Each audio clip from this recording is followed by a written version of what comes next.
Welcome back, sports fans, to the Steel Scorpion Sports Week 10 podcast. I'm half your hosting team, Jeff Miller. I'm the other half, Mark Heflin. Mark, it's Monday night. All of the Week 10 games have been completed, so why don't you give us a recap of where we stand with our Vegas proposals? I shall do that. First, I'd like to apologize for my voice. I'm getting over a little bit of a cold and sore throat issue. If we had recorded this podcast last night, it would have sounded like a pre-pubescent teen, and had a kind of a high thing going on, and now I've got kind of a deep baritone frog thing going on, so bear with me, if you will. So, ladies and gentlemen, it's Barry White, our new guest host. For Week 10 in Vegas, the favorites were at 9-4, so it was quite a bad week for the sports books. Not that we're feeling too sorry for them. They're still doing pretty well overall, I think. And that brings the overall total for the year to favorites are leading 74 to 68 to 4. So there was some theory before the season started that this was going to be the year of the underdog, based on some prior years and looking at what had happened based off of the previous year. And we still have almost half the season to go, but so far has definitely not been the case.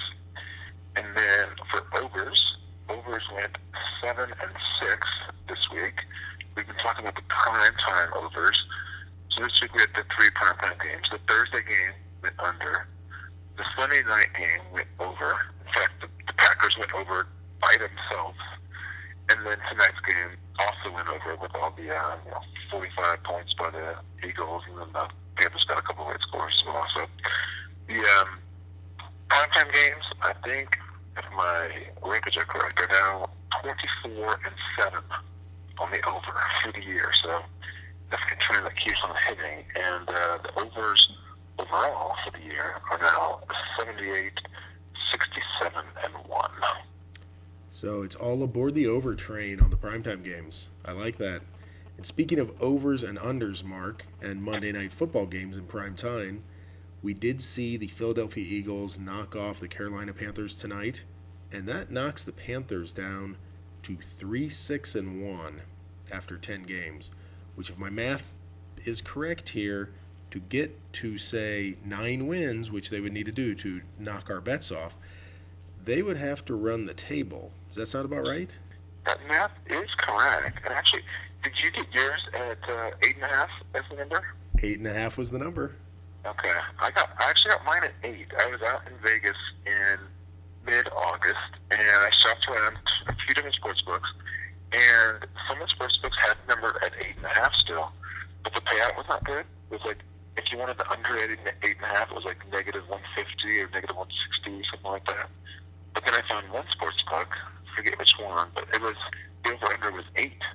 They bumped it down to 8, and then the payout was like plus 120, plus 130, something like that. So I went ahead and decided that I was confident enough that they were going to have a bad year, that I booked my bet at the over-under on 8, getting the better payout. So if they actually finish 5-1, I'll push. They still need to go 6-0 to finish the season to beat me, but I need them to finish 4-2 or worse to win the bet. But I'm still feeling pretty confident. As you should. Having seen the Panthers' offensive line tonight, I was unable to tell if they were actually trying to block the Eagles or if they were just standing in place and trying to appear to be offensive linemen. So either way, it worked out in my favor, both for needing the Panthers to lose and also for Philadelphia, their offense, to get the ball back multiple times, and from a fantasy perspective, to have Mark Sanchez perform well. So thank you, Carolina Panthers.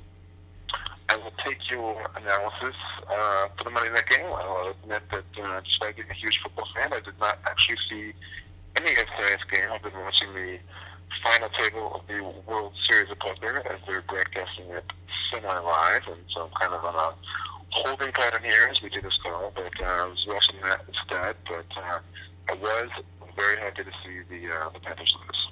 Now, I will say the World Series of Poker live is very interesting because you can't actually see the hands. Now, I know you said semi-live, so I believe that means that you are seeing the hold cards. They're doing it a little differently this year. In the past years, they've been on a 15-minute delay, and you wouldn't actually see the whole cards until the hand was over. So the hand would be going on. You'd be into one of the grades, on the call, and try to speculate, like, oh, what's he have here? And at the end of the hand, you would see what they have. This year, they're doing a 30-minute delay, and you actually see the whole cards as the hand is happening. So it makes it more interesting. You're able to follow along a little bit easier. But, yeah, I like the way they're doing it this year. Yeah, I prefer the way they did it back in, say, 1984 or 85, one of the first years they did it, where they just had one camera that was kind of far away, and they actually never showed you their cards. And so at the end, the announcers were great in that, honestly, when it would be like, Heflin pushes all in. Oh, and Miller folds. Oh, what a great call. What a great move by Heflin. And yet you had no idea what they had, so you don't really know if it was a great move. So it was really fun to watch that. I hope you get a chance. I think one of them might have been Scotty Wynn way back when. So if you get a chance to check that out, I definitely think you should, for giggles, watch at least 10 minutes of it. That sounds exactly like something that I'm not going to go watch. But Darn it. Thanks for the tip. All right. Well, at least the poker semi-live table started today, so that means you were able to watch football on Sunday. So I gave you the analysis of Monday night, which was beautiful with the Panthers losing. Why don't you give me some analysis from the Sunday night game? Yes, well, the Sunday night game was kind of a laugher. I will say that I watched the first half. Did not feel the reason or the urge, I guess, to watch much of the second half, considering it was 42-0 at halftime. I watched, maybe the first half of the third quarter just to see if Aaron Rodgers would keep playing, see if he was going to maybe tie or break the record for touchdown passes in a game, considering that it's 6 in the first half. And he played one series in the third quarter when they pulled him. But I really had the feeling that he basically could have gotten 10 last night if he wanted to. If the Packers felt the urge to keep him in there for the full game and just keep passing and keep scoring as if it was a close game, I think he could have had 10. The way that their offense was clicking, the way that the Bears' defense was horrible, he could have had at least 9, if not 10, and just kind of shatter the record and put a number out there that would have been very hard to ever match. But another thing is, as someone who owns Jay Cutler this year, I can say that I will never draft Jay Cutler again. I had a 3X on Jay Cutler this week. He performed pretty poorly, and just when you watch him on the field, just his attitude. He had a pick 6 where the ball got tipped, and a Packer guy started running back with it. And if you watch Cutler on the play, he just kind of lazily jogs towards the guy like he's trying to make an effort, but you can tell he's not. Like, he has zero interest in trying to catch up with this guy and stop it from happening. He's so apathetic. He has no interest. And, it was telling because earlier in the day, I saw a Peyton Manning play where he threw an interception that got tipped, and the guy got it, and the guy started running with it. And Peyton Manning, he was 38, almost 39, went and he didn't make the tackle. The guy broke the tackle, but Peyton Manning at least got down on the ground and dove towards him, got kind of his arms on his legs, and just wasn't able to make the tackle. He's an old man, but at least he's trying. At least he's making an effort. Jay Cutler, come on, do something. Yeah, it's funny. I did see that play by Peyton Manning, and I agree he at least tried, but wow, he needs to either study how to tackle if he's ever going to try that again, or at least learn how to give a better show. It was pretty funny watching him try and tackle. So when my first thought was he's going to get injured doing this because he looked like he had no idea what he was doing over there. But he did try and run the man down, so kudos to him for that. But wow, he is not the most athletic quarterback in the league. Yeah, and I agree with you, though, on the Jay Cutler. The funniest part of the Bears' offense this year has been the lack of production. This was Mark Trestman, genius from Canada. He was an offensive whiz. The offense actually looked really good last year. Surprisingly, though, Jay Cutler wasn't the only quarterback last year. Maybe we missed out on something that it wasn't Jay Cutler that was needed, but maybe they should have kept a different quarterback. I don't know if that makes Chicago Bear fans feel any better now, but the offense seemed to have weapons all over. I know there have been injuries with Jeffrey and Marshall at different times this year, but this is an offense that should be able to put up 20 points in its sleep. They can't even put up 20 points in garbage time. I mean, even with the defense playing vanilla and putting third stringers in, they're still struggling to move the ball. I don't get it. Yeah, it is. It is pretty perplexing. They actually have not scored even as much as 30 points in a game this year, and you've got, we'll kind of quick preview here. We're going to discuss triplet rankings of all the teams later. The Bears have a pretty good triplet trio. If you look at, Jay Cutler, Matt Forte, and then to put in which receiver you want to throw in there, either Brandon Marshall or Alshon Jeffrey. And then they also have a really good tight end as well, Martellus Bennett. And yet you can't put up 30 points. You've played 9 games and haven't even hit 30 once. With that offense, just with those players, there's just no excuse. And when their defense is performing as bad as it has, when previous week you set the record for most points given over one half, when you gave up 38 to New England, and then 1 week later you break a record from a franchise that's been around for forever. It took you 1 week to then break that record, and they give up 42 points in the half. And then I saw an interesting stat today, too, that in the previous however many games for the Bears, it was like hundreds and hundreds and hundreds of games, they had only given up more than 50 points 3 times in their entire history. And then now they've given up more than 50 points 3 times in the last 11 games. So in the last, a little over half a season, they've had as many 50-point debacles as they have in their entire rest of their history combined. Yeah, I mean, that is ridiculously embarrassing. And to further cement home your point about the lack of production, the Bears actually have fewer points on the season than the potent Cleveland Browns offense. The same Cleveland Browns offense led by Brian Hoyer and receivers that you can't name and running back by committee. That team has been able to put up more points than the Chicago Bears with all those weapons you named off. So Mark Trestman being an offensive genius isn't coming to fruition this year. Clearly the defense is equally as bad or worse than it was last year when it was, I believe, 28th or 30th in the league. This just looks like there is a horrible situation brewing in Chicago. The rest of the season, I could see them quitting on the season. And all that's going to do is lead to people getting fired, I imagine, because you can't get out from Cutler's extension that they just signed him to this offseason. And, I saw some tweets from Mike Wilbon, the PTI, ESPN guy, huge Bears fans, everyone knows. He is fed up the team. He's basically done. He was tweeting that, fire Trestman, bench Cutler, he's ready to just, clean house at this point. I don't know if you feel if that's the best strategy or not, but I think they at least have to get to the end of the season. If in fact it seems like Trestman has lost the team, and if they just, give up and they finish 3-13 or 4-12, it may be a situation where Trestman is 2 years and out. Yeah, I could see that happening.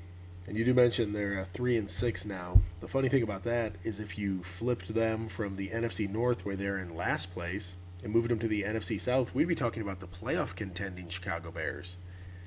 And speaking of the South, there was an interesting ending to one of the games that ensured that every NFC South team is under 500 again, which is nice. We are a full 10 weeks through the NFL season, and not one of the teams that will make the playoffs from that division is above 500. Obviously, the ending I'm talking about, Mark, would be the Saints-49ers game. Your Bay Area home team, the 49ers, although I believe you're more of a Raiders guy, but we'll stick with the 49ers for now. The 49ers somehow, with some scrambling around by Kaepernick, make a long pass, get the game tied, and then try and lose the game anyway, instead of going to overtime, by allowing a Hail Mary to be scored until the flag comes out. And Jimmy Graham gets called for offensive pass interference. Now, I will say, I was watching this live thanks to the Red Zone channel. There was nothing else exciting apparently going on at that moment. They had cut away to the end there. They let us see Breeze chuck one down the field. And as I saw it live, I actually thought it was pass interference. I saw Jimmy Graham. He has his hands on the back, and I think this is the key. It's the back of the defender. If that's the front, if the defender's facing him, they're going to let hand fighting go. But he's got his hands on the back of a defender. He does extend his arms. I don't think he pushes him hard. I'm not even sure it's what you'd consider a push, but he does contact a defender in the back, extending his arms out, and then Graham leaps away from him, causing separation. And from every angle that a ref would see, he pushed off and basically cleared the space that got him the catch. So you have to call that. In today's NFL now, with every ticky-tack call being made in favor of the offense, you have to call that. If you extend your arms as an offensive player, they have to call it. I actually saw that play a little bit differently. I was watching that game from a sports bar in San Jose, so filled with Niner fans. And seeing it live, I thought there was maybe the potential to call offensive pass interference. But then when I saw it again and saw the replay, saw the slow motion, I think it kind of looks like, I mean, yeah, his arm kind of extends, but basically his hand is just kind of on his shoulder. Maybe he's just kind of steadying himself, or just kind of like, holding the guy kind of at bay because the guy's coming towards him. I don't really think that he pushed him away or pushed him off. I think that guy did a, Oscar-worthy semi job. And to be honest, I wasn't sure that Reggie Miller played football, but that was one of the best flops I've ever seen. And he sold it. He got the flag. And, I mean, I don't think it was an atrocious flag, but at the same time, I think that guy he sold it, and he sold it hard, and he got the flag that he was looking for. And I saw a quote today that Jimmy Graham, of course, as we all know, used to play basketball. He played college basketball, and he said that one of the reasons that he left basketball for football is he was tired of all the ticky-tack fouls.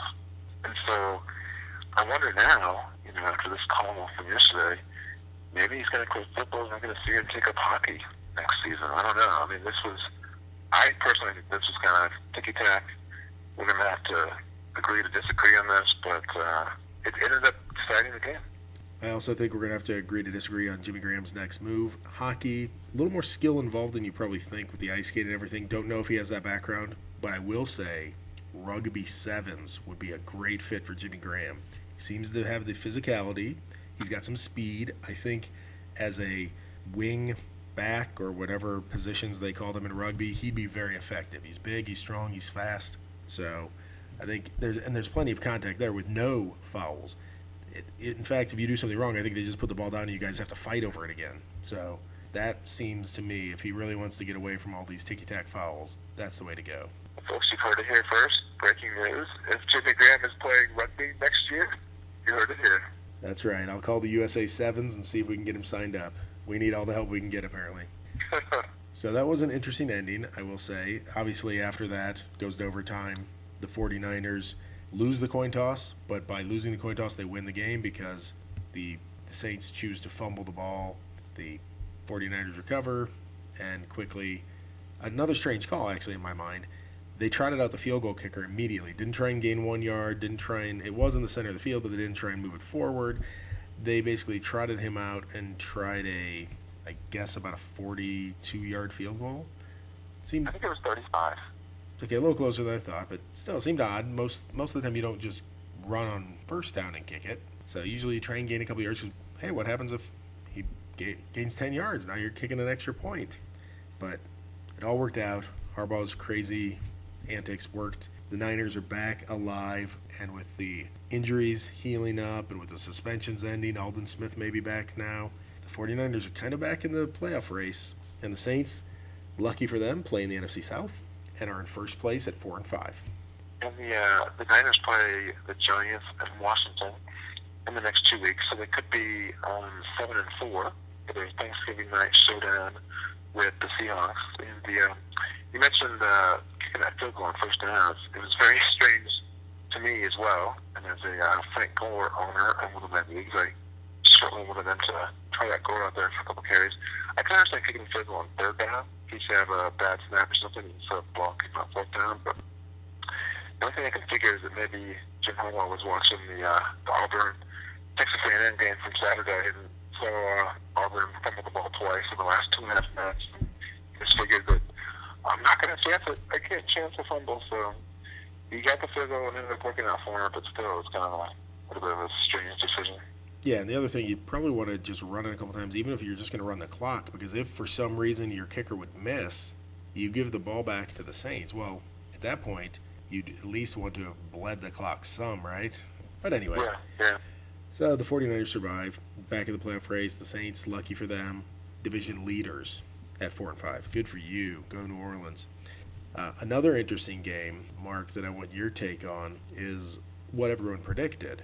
Because Ben Roethlisberger throws 6 touchdown passes in consecutive weeks, and you know what's up next? The tasty secondary of the New York Jets, who have one win on the season against the Oakland Raiders, so it doesn't even count as a win, really. So this is going to be a steamrolling. Ben may decide to go for 7 touchdowns this week, maybe 8. He may decide to set the single game record and the 3 game record. It's going to be pick and choose what he wants to do. It's a smorgasbord of delight for Ben Roethlisberger until the game. And sadly, the Jets hold this potent Steelers offense to virtually nothing until the last 2 minutes of the game. Can you explain this to me at all? Yeah, it's kind of strange. I mean, it's one of those things where at the end of the season, when you look back, when you see the team's final records and how they are, you can always look back and find, half dozen games where it's head scratchers like, really? Like, that team lost to that team? Well, right now, the Steelers have 2 of those. So at the end of the season, look at the 5 most, games that don't make sense for the season. The Steelers lost to at home, no less, to the Bucks, which are 1-8. So their only win was against Pittsburgh. And then they lost to the Jets, who, as you mentioned, are now 2-8, but their only other win was at home against the Raiders, which I don't know if that counts, because the Raiders are 0-9. So definitely very strange, especially the way that Pittsburgh has been passing lately. And, like we even mentioned in last week's podcast, the Jets have a decent run defense, but their secondary is really bad. They've been racked by injuries. And we just figured that, Roethlisberger would throw all day at them with Brown and Bryant and Wheaton and Heath Miller and Le'Veon Bell out of the backfield. And it just did not work out that way. But you know what? Even going into the game, it just seemed a little suspicious, like maybe Vegas knew something. The line opened at Pittsburgh -4, and it ended up going off at 5.5. So actually, Vegas got what they wanted. Most of the public jumped on that number, but even though the public did, I think the wise guys did not. I saw some of the Super Contest picks. One of the top consensus picks was people taking the Jets +5. So people were kind of onto it. They realized that it was fishy, and sure enough, Jets came out and not like ever, but got the straight up win. Yeah, that was pretty crazy. And unfortunately for all those Ben Roethlisberger owners in fantasy, he got the first 6 touchdowns in a week you probably didn't start him. Then the second 6, we talked about this last week, maybe you started him, maybe you didn't, because the matchups weren't that juicy. Then this week, you must have been salivating to start Ben Roethlisberger. I know in our leagues, we even had people that multiplied Ben Roethlisberger, and then he didn't produce nearly what you expected. It's kind of a disappointment on that front. So, Mark, one other item I wanted to touch on before we get to our newest and most interesting debate that we'll have, the triplet rankings, is a key injury in the NFL in the playoff race.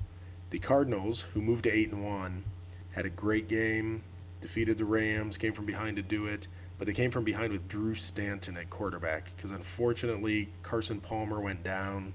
I saw the play, and having torn an ACL myself, I could tell exactly what he was going through. Looked pretty bad, and then as of today, we've received the confirmation he is out for the season, placed on IR with the torn ACL. So it's going to be the Drew Stanton show the rest of the way. So first, you have to feel bad for Carson Palmer, but second, what do you think that does to both the Cardinals' playoff chances and then from a fantasy perspective, the value of all the skill position players around with Drew Stanton now as the quarterback? Yeah, so for the first part, Bruce Arians, of course, did not seem to, lose any confidence. I'm sure he'd, much prefer to have Palmer as his starting QB, but we know that he likes Stanton as well. One of the first things that he did when he became the coach of the Cardinals was to get Drew Stanton. So, and he had exposure to Drew Stanton when he was at Indy. Drew Stanton was with the backup there. So he does like Drew Stanton. He thinks he's still have a chance. Obviously, I would say that their chances are decreased a little bit compared to Carson Palmer, the veteran that's been in the league for 12, 13 years now. So we'll see. Drew Stanton started 3 games earlier this season. He went 2-1. The one loss, though, was at Denver, and they were even in that game in the fourth quarter, and then he got a concussion, and Logan Thomas came into play and missed out, 1 out of 8, I believe. So we'll see. There's not a big book on Stanton, but we'll see what he can do. He certainly has a big game this week at home against the Lions. So we'll see what he can do. As far as the fantasy status of the other players, I think he's doing very well. His status isn't really going to change much. You're still going to start him if you own him. The receivers, obviously, you'd have to say that maybe they go down in value a little bit. Although, as a Michael Floyd owner, I can tell you that he's pretty much been non-existent over the last few weeks anyway. In fact, he might even be droppable at this point. He's just not getting any run in the offense at all. Fitzgerald, you're still going to start him. You may not get quite the same stats that you would have if you had Palmer or starting QB. And then one thing that you might expect when you see the backup QB come in is that sometimes the tight ends gain a little bit of value. The tight end can be a check down option from the offense, and maybe if the QB isn't as familiar or isn't as comfortable throwing deeper, the tight ends might gain some value. Yeah, and I think we've seen this now. Tonight's game, Mark Sanchez came in, and you saw Brent Selleck and Jordan Matthews have big games. As you say, maybe those are the guys you're more familiar with. You're practicing with the second team, not the first team. You have the timing, the rhythm, the trust with those players. So you'd have to wonder. And you mentioned Michael Floyd. Maybe this will actually help Michael Floyd. Clearly Carson Palmer wasn't helping him. Maybe this will be the impetus to get him actually more than 1 or 2 or 3 targets a week now. Maybe Drew Stanton knows his name. Maybe he knows that he's on the team. I'm not 100% sure. John Brown could be the other one, being the smaller, the slot receiver, the third stringer, or third receiver, I should say. Maybe he's had a little more practice with Stanton. So, yeah, not feeling great if I own any of the receivers at Arizona. Ellington, probably not a big drop-off, but from a true NFL perspective, I can't love my chances as a Cardinals fan after losing Carson Palmer. But you said Coach Arians knows what he's doing, and he seems to have confidence. But I guess the other thing is, what would you say? Wow, our season just ended. Man, that really stinks. Yeah, you pretty much have to say that. One other interesting thing on Palmer is that on December 29th, 2005, he signed a big extension with the Bengals for $119 million. Not all guaranteed, of course, but that's the total value. And then 10 days later, in his first playoff game, he tears his ACL. And then Friday of this week, he signed a new contract for $50 million in total. Again, not all guaranteed. And then 2 days later, tore his ACL. So if he could, I think Carson Palmer's 35, but if he comes back from this, has another good 2 or 3 years, say he gets another contract extension when he's 38, he should just run the other way. If anyone comes to a contract, say, hey, Carson, we'll find you for 2 years, $30 million. Just run, because it's a sure sign it's going to tear his ACL within a week. So you're thinking maybe league minimum, and he's okay? I think so. Yeah, that way he can keep playing. Do 1 year league minimums with some incentives, and he's okay. I got it. So I'll call his agent after this and let him know. Yeah. All right. Well, that injury does lead me into our new interesting concept that we wanted to test out tonight, which is our triplets ranking. A lot of talk has been going on about the Cowboys specifically, but other teams as well, and how the Cowboys may have found a new incarnation of the triplets. You had Aikman, Emmett, and Irvin, which I can't say that anything today resembles that. And let's not forget that they also had like 14 other Pro Bowl and a couple Hall of Famers on that team. So maybe we shouldn't compare the eras quite as literally as that. But the triplets of Aikman, Emmett, and Irvin now are being compared to Romo, Murray, and Bryant, which those are some good players. But it got us thinking, what about all the other teams? I mean, from 1 to 32 in the league, who has the best set of triplets? Who has the worst set of triplets? And really, where does everyone fall in between? And are any of them on the caliber of some of the greats? I'm going to go out on a limb and say no, because this is now a salary cap driven league, and 20 years ago it wasn't. So ending up with the, all teams ended up when they were really good with at least 2, if not 3 of the triplets being, if not all pros, Hall of Famers. So it was a different era. But Mark, why don't you describe the methodology we used, and then why don't you introduce your triplets, and I will then mock you unceremoniously for all the errors you've made in the rankings. Okay, we shall see. So yes, the original triplets of the Cowboys were kind of the inspiration for doing this. And like you said, with those three players, a good first ballot Hall of Famer, Emmitt Smith, obviously, as the all-time leading rusher, first ballot Hall of Famer. Michael Irvin, I don't believe his first ballot, but I think he was maybe second or third ballot. He didn't have to wait too long. And so you have three Hall of Famers there. I don't know if any of our current triplets will be all three Hall of Famers, but I guess time will tell. I know some of these triplets towards the bottom of the rankings that I'm looking at will definitely not be three Hall of Famers. But the basic methodology that we used is, well, first of all, I filled out a spreadsheet with all 32 teams, and then had columns for a QB, a running back, and then a wide receiver or a tight end. So you could kind of pick the top receiving option. I think, at least in my case, I think I have 30 wide receivers and 2 tight ends. You can probably guess who those 2 tight ends are.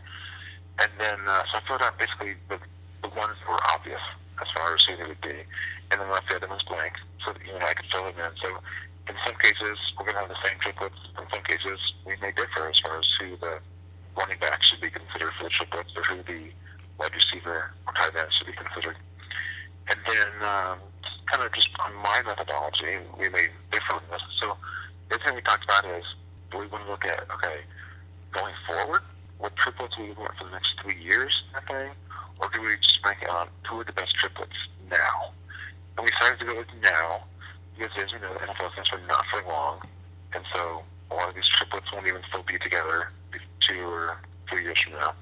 So we're saying now, if we, at this point, wanted to take which triplet and to try to win this year's Super Bowl with them, which triplet would we take? And then my methodology, this is a passing league. QBs are more important than ever. So when I'm looking at triplets, I'm not just saying a third, saying that the running back is just as equal to the QB, because that's not reality. So I didn't put numbers to it per se, but kind of in my head, as I'm doing this, I'm thinking, okay, I'm assigning about 50% of the value of the triplets to the QB, and then maybe about 30% to the receiving option, and about 20% to the running back. And I think that fairly well aligns with what we see in the NFL today and the priority the teams place on those positions, both in free agency and the draft. So, as we've seen with running backs, they're not very well thought out in the free agency, and we've got 2 years in a row now with no running back taken in the first round. So, that's kind of how I thought of it. We'll go through, we'll start at 32, work our way up to 1.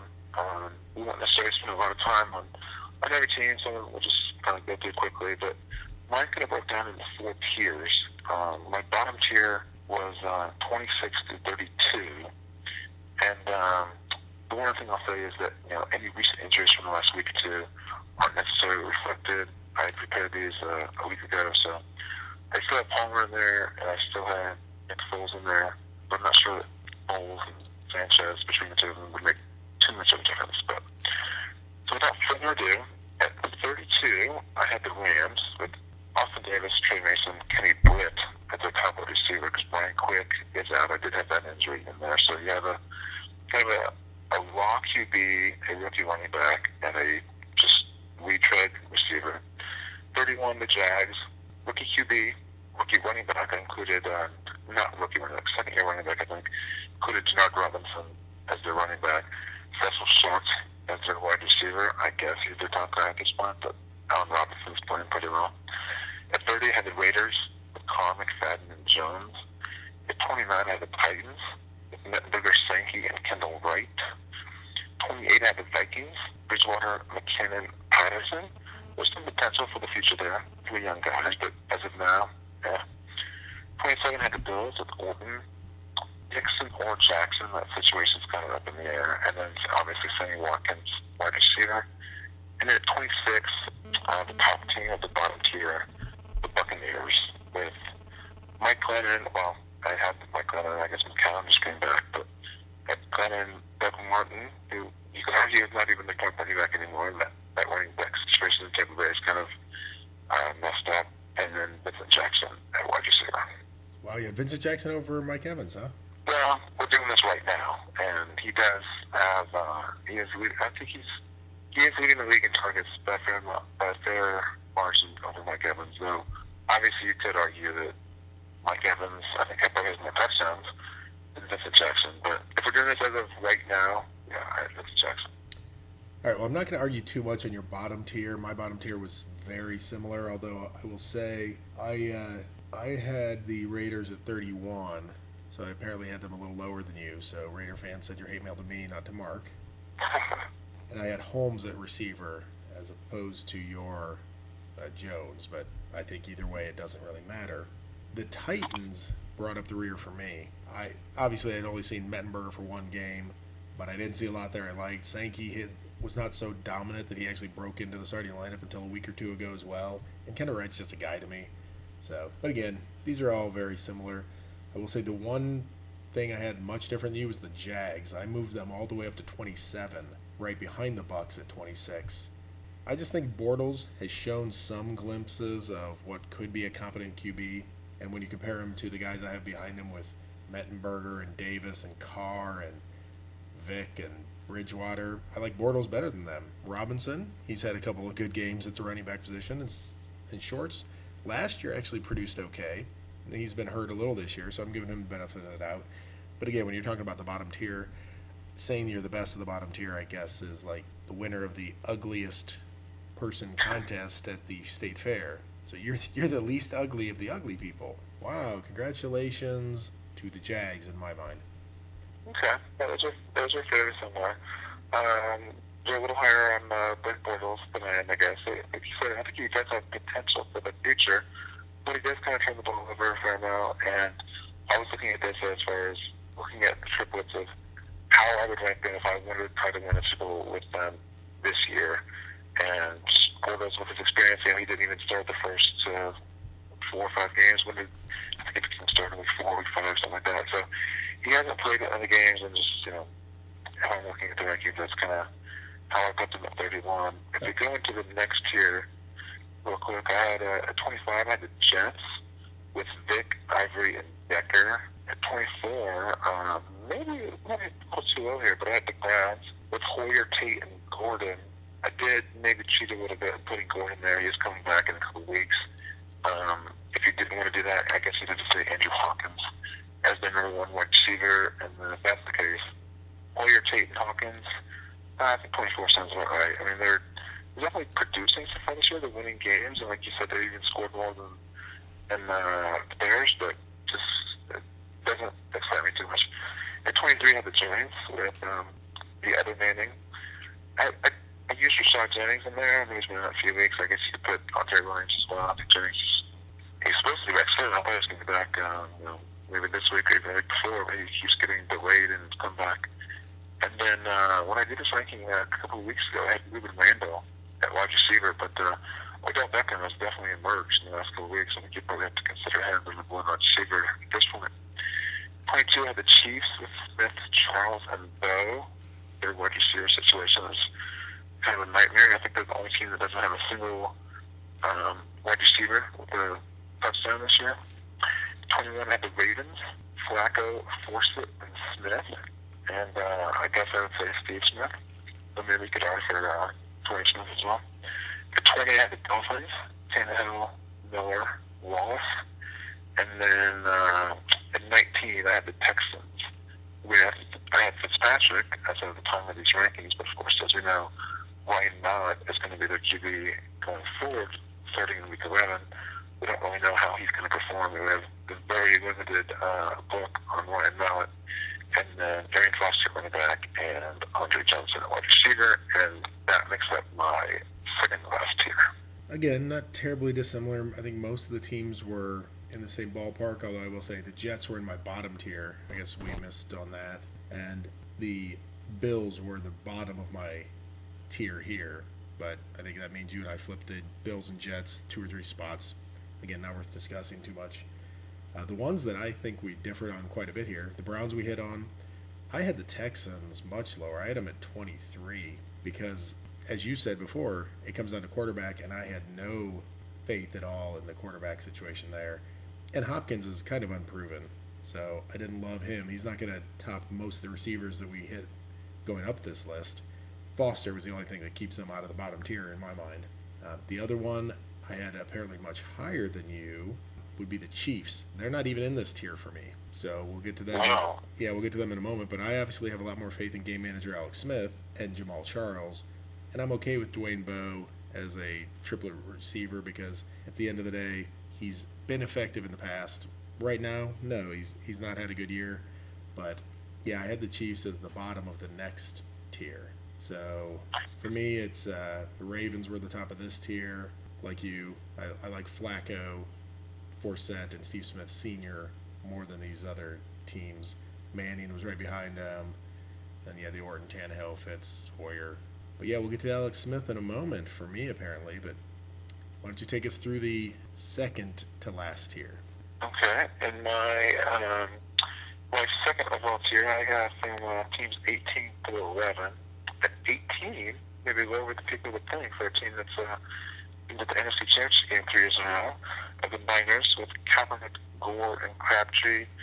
Kaepernick, I'm not as high on as a lot of people. I think I've seen him play, went to a game this year. He seems antsy in the pocket. Doesn't seem to be a great QB. Maybe he'll get better, and Gore obviously is kind of on his last legs. Crabtree is just a receiver to me. 17 had the defending champion Seahawks with Wilson Lynch and Doug Baldwin as their top wide receiver after the Heine trade. 16 had the Panthers with Newton at running back. I don't care who you put in there. They apparently don't care either, whether it's Stewart or Williams. And then obviously the young guy, Cousin Benjamin, wide receiver. 15 had Washington with Griffin Morris and Deshaun Jackson. 14 had the Chargers with Rivers, and then I guess Matthews coming back at running back this week, and then Keenan Allen at wide receiver. Although you could actually argue for old man Antonio Gates in the wide receiver tight end slot for the Chargers. At 13, the Cardinals. As we talked about, Palmer, Ellington, Fitzgerald. Going forward, that will be Stanton in place of Palmer. So with Stanton, I probably would drop them down a few spots, maybe 2 or 3 spots, just because not as proven and experienced as Palmer. At 12, I have the Falcons with Ryan, Steven Jackson, and Julio Jones. And then the top team in this tier at number 11, I have the Lions with Stafford, running back, pick your choice, whether it's Joey Bow, Reggie Bush, Theo Riddick. There's probably not a lot of guys out there. And then, of course, Megatron at wide receiver. Okay, now that is ridiculous that you don't have them in the top 10.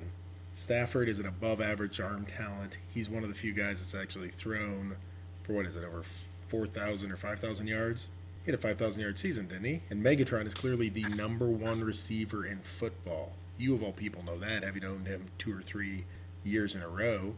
Throw in Reggie Bush. You've already said that running back is the least valuable, but throw in Bush there, and you have a dynamic player at running back. You're putting them behind, and I will spoil it for some people because obviously the listeners will know that you haven't mentioned teams like the Bengals, Eagles, Colts, Bears. But honestly, the team I think you overvalued, and I'm going to say it's personal bias, is the Colts. They were the top of this tier for me. Luck is clearly one of the best quarterbacks, but T. Rich really is your best running back. Or you can say Ahmad Bradshaw. Either way, that is a downgrade to everybody on this list from 1 to actually probably even teams behind them. And then at wide receiver, you're going with T.Y. Hilton as the number 1. He won't be in the top 12 or so on this list. So I think you have let your personal bias with Luck overtake you because the Lions should be above the Colts. Other than that in this tier, I think you were pretty accurate. Like I said, I had the Chiefs down there at the 18 spot. I had the 49ers at 17. We had Washington and the Chargers flip-flopped. I put Washington because Morris has been a little more durable than Matthews, and Djax is a little better proven than Allen, but RG3 not quite as good as Rivers. But again, 1 spot, flipped them. I had the Seahawks, then the Falcons, then the Cards, and I ended with the Colts at 11. So you're telling me, Stafford is a decent QB, but again, he stats are helped a lot by having Megatron. And he has someone for 5,000 yards, but I believe he also set the record for most attempts in a season. When you throw over 700 passes, of course you're going to get, you can put anybody out there and have him throw 800 passes. He's going to get, 4,500 yards. I'm not. Stafford is a decent QB, but I'm not saying that's. I'm not saying that's why he. That's not why he didn't throw for 5,000. Maybe it is because he threw 900 attempts. But at the end of the day, I think most people in the NFL would say Matt Stafford is probably about a top 10 QB. Now Andrew Luck might be a top 3 or 4 QB. But I'm sorry, the other weapons for the Colts. I'm a Colts fan. The other weapons for the Colts aren't good in comparison. I mean, Hilton's going to be a really good receiver, but he's not Megatron. I mean, come on, you can't even make that argument. He's not. I think he's more Djax than any of these other guys, and that's not from his attitude, mind you, but from a comparable playing style. And that's not a top 10 receiver. And do we even need to go into the running back position? We do. This is a triplets. This is a triplets ranking. You see, I think you and you even mentioned at the beginning have made this a quarterback ranking. If it's a QB ranking, I'm putting the Colts third, maybe fourth. I'll probably say fourth. But this isn't a QB ranking. It's a triplets ranking. And if I were saying, do I think the Colts have the best triplets in the league? No, not even close. And that's why I would have them at 11.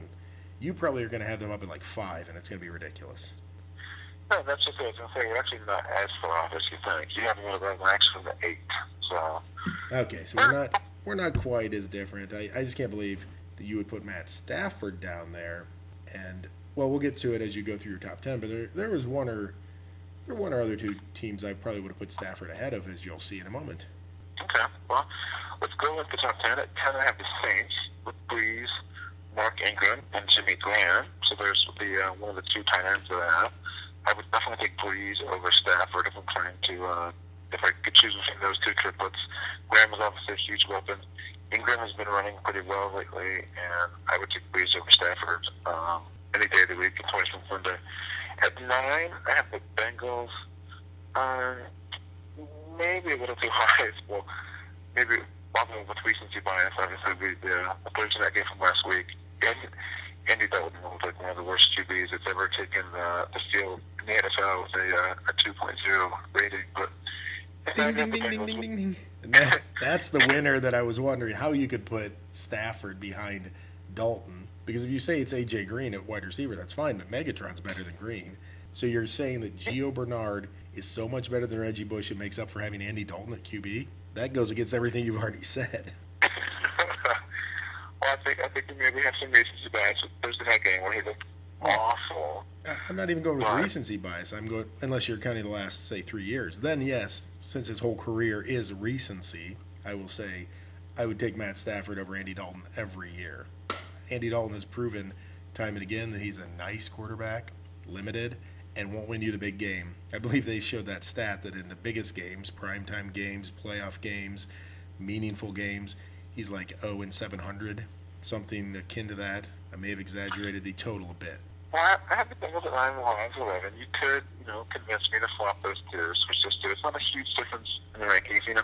I don't know if you found the same thing. As I was going through these, you have teams that are kind of clumped together. If you're looking at like 17, 18, 19, 8, 9, 10, 22, 23, 24, it's very gray. There's like sliding degrees of, you could kind of put one, almost any team you could say, 2 spots higher, 2 spots lower. I wouldn't really argue it too much, but yeah, I'll agree. I didn't put nearly as much thought either into moving somebody from 27 to 25, because if you're in the 20 to 30 range, you're not great anyway. So I didn't. But in my top 10, I did spend a lot more time thinking through this, and that's the only reason I hammered you there on that, is that you would have taken Matt Stafford and Calvin Johnson and Reggie Bush behind a number of these other teams, which seems like they might have better triplets, especially if you're using your quarterback weighting as you did.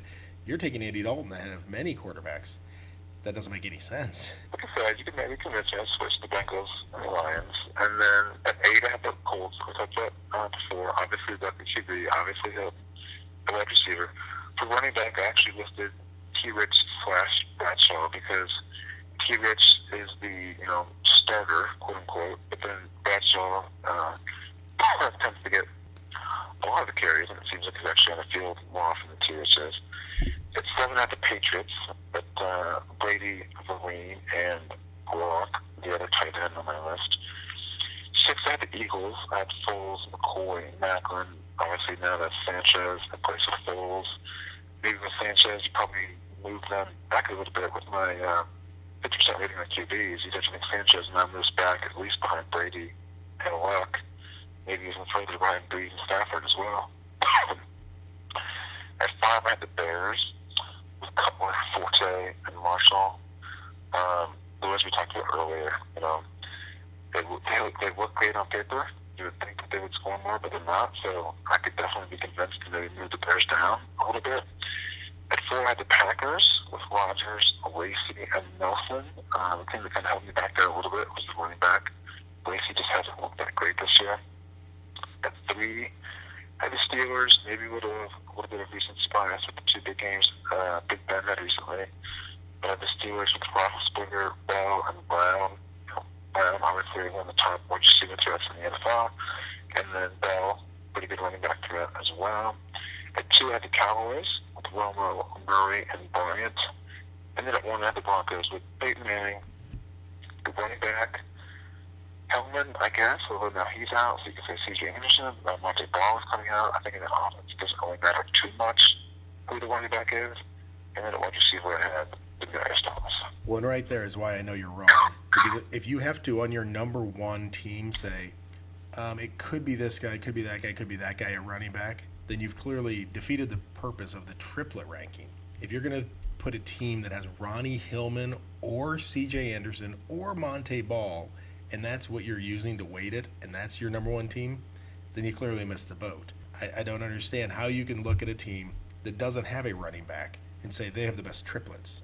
They have the best offense, but it's all passing. And I agree with you. Peyton Manning and Demaryius Thomas, and by extension, the rest of the offense, Julius Thomas and Emmanuel Sanders, that is a great offense.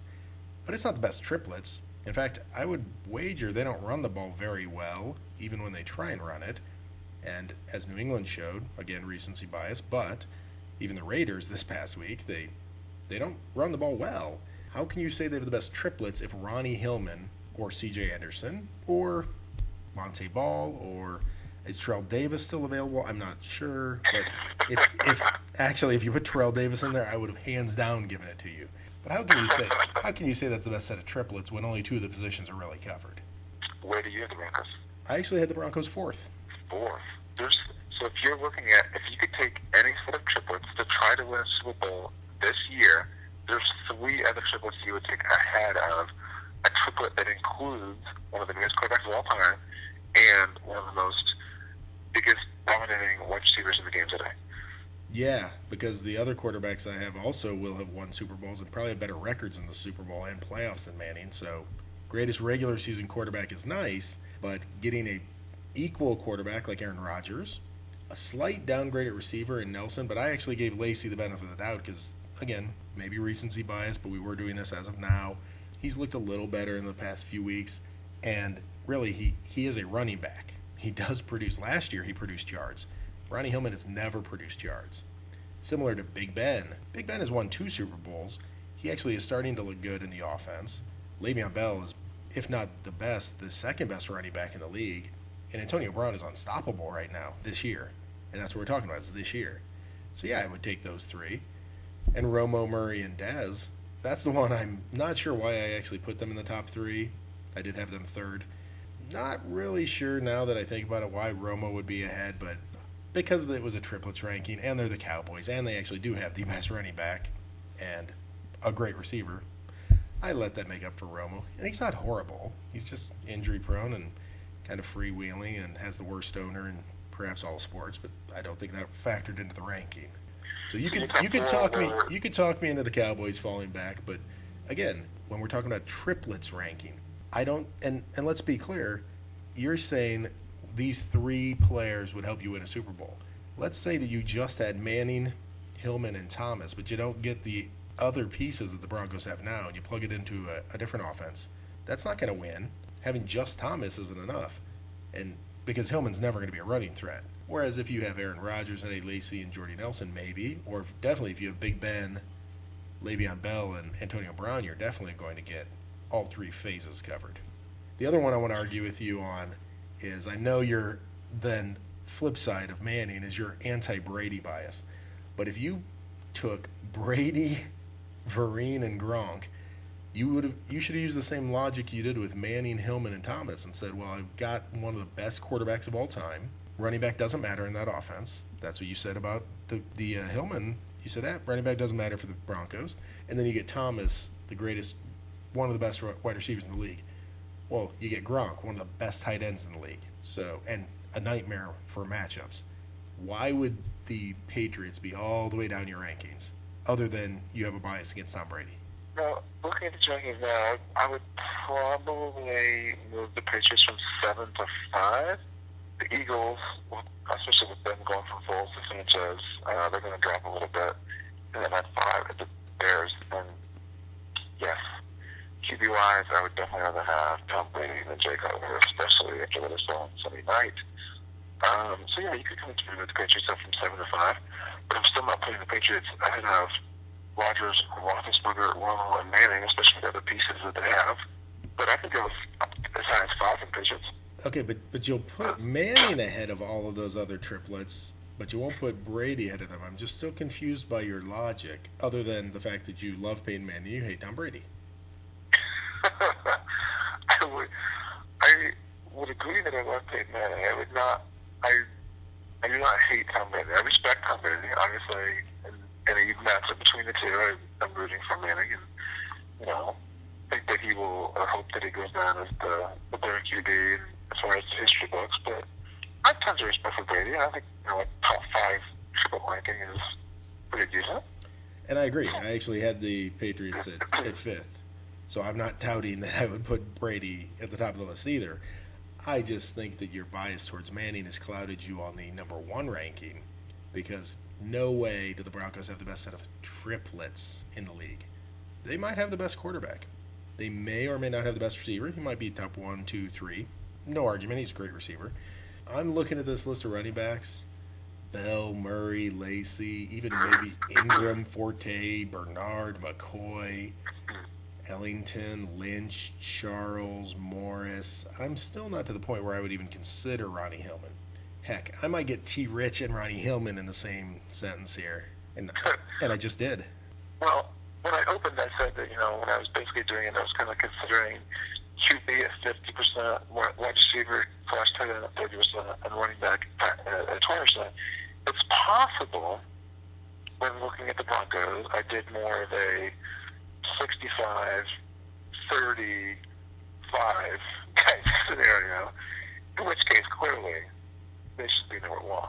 Well, clearly, I think you skewed it by saying they have Peyton Manning, your favorite player, and who you consider the greatest quarterback of all time, and that made them number 1 regardless of who the other players were. Because if you're going, even if you go with the 65, 35, my argument against you, again, will be Brady is equal to Manning, Gronk is the second best tight end, Thomas the second best receiver. I can't understand how you would only move them to 5th then if you're going to use that logic. But I think it's because, again, and everyone listening must have figured it out by now, you love Peyton Manning.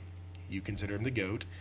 You have a little shrine set up, I think, in the side of your house so that you can go over and rub your Peyton Manning jersey on yourself and roll around and with pictures of Peyton above you. I mean, that's great. Don't get me wrong. I'm very happy that you found your soulmate from a football standpoint. But to put the Broncos 1 is just making a mockery of a triplets ranking. I will agree if you're looking at the totality of triplets, and considering each in their position, Romo, Murray, Bryant, Roethlisberger, Bell, Brown, and even maybe Rodgers, Lacey, Nelson, probably from a totality of the triplet perspective, would probably be higher. I will give you that. But then, as we were looking at it, and we were ranking them based on which triplet, and that's a kind of a somewhat different thing versus of a which triplets do you want if you're trying to win a Super Bowl this year? And when I looked at it from that standpoint, Manning won out in my line. Which is funny because he actually doesn't win the Super Bowl, so it's odd that you would consider Manning, and especially no running game with Hillman and Thomas, to be what you would pick to win a Super Bowl over people that have won it as many times as Manning or more times than Manning and have better all-around running backs and equal receivers. So, interesting argument. I had the Steelers 1, in case you didn't catch that. So, I would rather have Big Ben, Le'Veon Bell, and Antonio Brown. I like to call that the Killer Bees at the top of my rankings. And again, the Broncos we're all the way up to fourth on mine. Congratulations. It's great to be in the top five. There's no argument. I think at this point, if you're anyone that was outside the top 10, you would gladly take any of our top five. Even if we said, no, you can't have them because they're number one, you would gladly take any of the others, because really, if you're sitting there with a Tannehill, Miller, Wallace combo, man, would you love to have any of these top 5 or 6 combos instead. Yeah, absolutely. And one other thing I did real quick, too, is, we talked about doing these rankings for now, whereas we had, talked about maybe doing it from the standpoint of the forward looking as well. So just as a little aside thing, I said, okay, if you could have these triplets for the next 5 years to build upon, and having 5 years, which ones would you want? And when I did that, the top 3, not necessarily in any order, but the top 3 that I came up with were the Colts, the Packers, and the Steelers. Yeah, I was going to say Packers and Colts jump out at me immediately in that regard, especially because hopefully in the next 3 years you can replace T-Rich with a real running back. But exactly. Obviously the people that it really hurts when you think of that are the Broncos, the Patriots, and the Saints. While they're really high on the rankings now because of Manning, Breeze, and Brady, they would fall off in the next 2 to 3 years, and you'd expect that it's... Yeah, and I like the Steelers too. Big Ben's still got some tread on those tires. Those big meat hooks of his will be flinging the ball around for plenty more years. I'd probably say Packers first in that regard, just because it's a known quantity of Eddie Lacy, hopefully getting better, plus a Super Bowl winning quarterback in Rodgers and Jordy Nelson. I like that. Then the Steelers, then the Colts, only because the Colts, I think, still would need to replace the running back position. Yeah, for sure. Well, it was an interesting debate, and I'm glad everyone has gotten to hear again how much you love Peyton Manning, and that your shrine to all things Peyton is still up and running. Hopefully you've gone back and relit the candles tonight so they haven't burned out. So with that, we have completed our triplets ranking. Hopefully everyone enjoyed that lively discussion and debate, but we'll move back to our regularly scheduled programming at this time and go with our probably most popular feature of the podcast now. I can say I've received tens, if not eights, of requests for this, Mark. So it's the always imitated, never duplicated, the one, the only, Hef's Hates. Yeah. Today's Hef's Hate is going to center around the use of one word. And it's a word that's become very commonly used within sports within the last few years, and people are using it completely wrong. So make sure, look out for this, both in broadcasts and in articles that you read. You'll see it used multiple times incorrectly. An example that I saw today came from discussion of the Notre Dame Arizona State game, and it said, "How about this for ebb and flow? Notre Dame scored the first 3 points of the game against ASU, then ASU scored 34 unanswered points. Followed by 28 unanswered Notre Dame points. Followed by 21 unanswered ASU points." I don't know about you, but my definition of unanswered means that it's not answered. So how can ASU score 34 unanswered points, followed by 28 unanswered points by Notre Dame, then followed by 21 more points by ASU? It's only unanswered if it's the last point of the game. So I agree with the last use of unanswered here. ASU finished the game with 21 unanswered points. They scored 21 straight, and Notre Dame did not answer them. And then the game finished. But in the middle of the game, when a team scores 34 points and the other team scores, that's not unanswered anymore. It was answered. At that point, it becomes 34 consecutive points, or 34 straight points. But then the other team scored. It was answered. It's only unanswered at the moment. So during the game, maybe a commentator can say, Arizona State has scored 34 unanswered points. But then, once the other team scores, they're not unanswered anymore. So that is the Hef's Hate for this week. And please look out for that and try to correct people when you hear it used. Wow, that is a great use of the word unanswered. And I did note it in the same article you read today. That was quite clever, and I thought the same thing. It's consecutive, but I think Hef's Hates for this week will go unanswered, but we'll continue on in the podcast anyway. even though I believe by definition Mark unanswered means we should have stopped there. Is that right? Yep. Well, I'm gonna leave your Hef's hates unanswered and move on to another of our lively weekly features, the multiplier and multiplui of the week. And I believe this is your week to offer up the candidates nominees for multiplier of the week. For multiplier of the week, I came up with 3 candidates. One was a 2x multiplier on Mike Evans, who had possibly his best fantasy scoring production of the season. He had 22 fantasy points in our league, where we have half-point PPR. So he had a pretty good game, and when you're using a 2x on a rookie wide receiver, you're probably happy if you can get 10, 15 points. So if you get 22 out of him, you're definitely happy with that. We had, and then it's probably a tie for multiplier of the week. We had 3x this week on Peyton Manning, who threw for 300 odd yards and 5 touchdowns. And then we also had 3x on Marshawn Lynch, who rumbled for 140-some yards and 4 rushing touchdowns against the Giants. So you have to be happy with that. So I'll give it a tie this week between Peyton Manning and Marshawn Lynch. All right, well, that will lead me to multiplui of the week, the player who did not perform up to snuff in your multiplier stance. And there were a couple nominees. We had a 3x on Jay Cutler. Didn't work out as well as may have been hoped for by the owner. Ben Roethlisberger was also thrown a 3x. Now, he ended up with an okay total, but I'm sure after consecutive 6 touchdown weeks and going against the Jets, you expected a lot more from him. It wasn't a bust, but it was only, I think, in the 16 to 17 point range. Not what you were hoping for when you 3x'd him after consecutive 6 touchdown weeks, or unanswered 6 touchdown weeks. Either way. But I think the award will go to a receiver for the New York Football Jets, Mr. Eric Decker.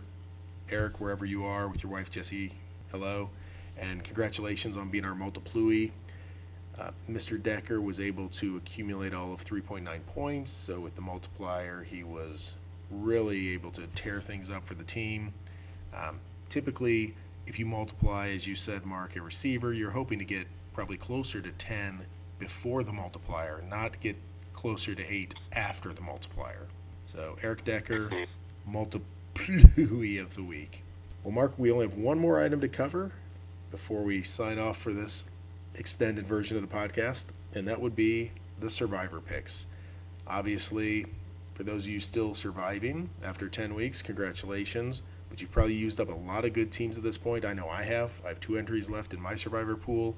Got by with the Ravens last week and got by with the Broncos. So now it's going to become a little more dicey. So, Mark, what teams should I be looking for this week? This week, I think there's a few decent options. The Saints are a touchdown favorite at home against the Bengals. They probably feel like they pretty much have to win. They're 4-5. Can't really afford to fall to 4-6, but then at the same time, even if they did fall to 4-6, they might still be in first place in that pathetic division that calls itself a division within the NFL. Actually, the first place team in the NFC South would be 1.5 games behind the last place team of the AFC North. So definitely something to brag about for them. But they're home. They usually play well. I touchdown favorites against the Bengals, but I might kind of stay away from that. The Broncos, if you haven't used them, they're on the road. They've got the Rams. They're 10.5 point favorite. Washington is probably a decent choice this week. Maybe a team they haven't used yet. They're at home. They come off the bye, so they have an extra week of rest, preparation. They're a touchdown favorite home against the Buccaneers. That would be the 1-8 Buccaneers. And then another decent option is the Chargers at home against the Raiders. The divisional game, Raiders sometimes get in trouble, but usually not as much in San Diego. I noticed you didn't touch on a couple other games. I mean, you wouldn't take either the Colts or the Patriots in the Sunday night affair. You wouldn't take the Lions or the Cardinals out in the desert. Yeah, but speaking of those, there are quite a few good games this week. So on Thursday night, we have the Bills-Dolphins. It's not a great game. It's 2 5-4 teams, but it's almost kind of a playoff elimination game. One of those teams is going to go to 6-4. One of those teams is going to fall back to 5-5. Patriots had a bye week last week, and yet still probably felt like winners, seeing the Bills and Dolphins both lose. And some other good games as well. You've got the Seahawks going to Kansas City, taking the Chiefs. You got a couple of 6-3 teams facing off there. Seahawks always feel like they need to win in the competitive NFC, but the Chiefs as well with 4 straight wins, get our last for a playoff spot. Probably need to win as well. The Bengals at the Saints we touched on, and let's see the Eagles at the Packers, 7-2 at 6-3. You know, if the season ended right now after Week 10, the 6-3 Packers would not qualify for the playoffs. Yes, on tiebreaker they would lose. The head-to-head with Seattle. Yep, that is pretty amazing. You've got 6-3 Packers would not even make the playoffs at this point, and yet the 4-5 Saints would. And then you also have the Lions at the Cardinals, 7-2 at 8-1. See if Drew Stanton can keep that team rolling along against the Lions, who seem to win every single game in the last minute. They've trailed at the 2-minute warning for 3 straight games, and they've won all 3 of them. So maybe either they've got some kind of magic where they can win close games, or they're just pulling games out of their ass, and that's going to, catch up to them at some point. And then the Sunday night game that you touched on, the Patriots at the Colts, the battle for AFC playoff positioning. One of these, whichever team wins is going to have a leg up on getting one of the 2 buys. Pretty impressive slate of games there. When many weeks we have 1 or 2 to look forward to, this seems to be an overabundance. And that's what happens when you don't have 6 teams on bye, as we've touched on before. But quickly to touch on your Arizona game, can we count it as a revenge game for Drew Stanton since he played at Michigan State and he's going against a Michigan team? Does that work? If you want to stretch the boundaries and definition of the word revenge, then I suppose. Well, I hope that there'll be some unanswered points on both sides in that game then to go with my revenge definition so we can really stretch the use of the English language. I also would feel like the strategy for Arizona, as you mentioned, may be to try and go into the 2-minute warning tied or maybe down by 1 or 2 points. If they can just get to the 2-minute warning in that position, maybe they can pull out the win because Detroit won't know what to do leading at or tied at the 2-minute warning. Well, either that or be ahead by at least 14 points at the 2-minute warning, and then I would, feel pretty safe as well. I guess you could try that strategy too if you want. I think my way is much more exciting. Yes, true. Fine. So back to the survivor picks. It sounds like Denver at St. Louis is an option. San Diego at least is at home in a divisional game with Oakland. Couple options there. Saints, as you mentioned, but wow, after the loss last week, and they've looked pretty pathetic much of the year, thus their 4-5 record. Don't know how you can trust them, although the Bengals coming off the worst performance of a quarterback in 100 years. That's pretty embarrassing as well. That's a game, that's almost a playoff elimination game if it weren't so easy for the Saints to be guaranteed a playoff spot. Yeah. So, interesting slate of games. Again, from the survivor perspective, few interesting choices, but from the game perspective, I think we'll have a lot to touch on in Week 11, and hopefully we will be talking about a Colts win over the Patriots. But if not, Mark, that leads me to my last question for the night. Do you go out and place a small wager on the Patriots? I think right now the line opened at 3 or 2.5 in favor of the Colts. So do you go out and grab those points with the Patriots and say, hey, if the Colts win a 1 or 2 point game, you get the double win of your team winning and you get the money? If the Patriots happen to win outright, well, hey, the good news is you get your money. And if the Colts win in a blowout fashion, 3 or more in this regard, hey, you're happy either way. 100% yes. I am a big proponent of the emotional hedge, and I'm willing to pay the victory tax if the Colts win and I lose my bet, because I will be quite happy that the Colts will be 7-3. The Patriots would also pick up their 3rd loss, so they would be 7-3, but the Colts would have the tiebreaker on them, and then at that point they're actually in contention for even the 1 or the 2 seeds, so I'd be fine with losing my bet. And then conversely, if they did lose, of course, we'll be bummed that they lost, but a little extra money in the pocketbook to make up for it. And Obviously, all of these scenarios we're discussing with betting are hypothetical. Of course, either hypothetical or taking a quick flight to Vegas to place your wager. Correct. Unless you live in Las Vegas or where gambling on sports is legal, we are speaking completely hypothetically. Entertainment purposes only. Of course. Of course. Well, that is the end of my list of things to cover tonight, Mark. I know we went a little over our typical time, but I think the Triplets ranking was an interesting discussion to have, and hopefully everyone out there enjoyed that. You can send all of your hate mail to our email account to let us know how much you hated it, where we ranked your team, or if you're a Bronco fan, you can send it directly to me. If you're any other fan who has sanity still in your system, please send the hate mail to Mark. And again, Where did you? So Rico, I have a Rams at 32. So if Rams fans, they can take out the frustration with me. Who did you have 32 again? the Titans. So the Titans can come. Titans can come my way. The Rams fans definitely. I had them at 30. They should be happy with me.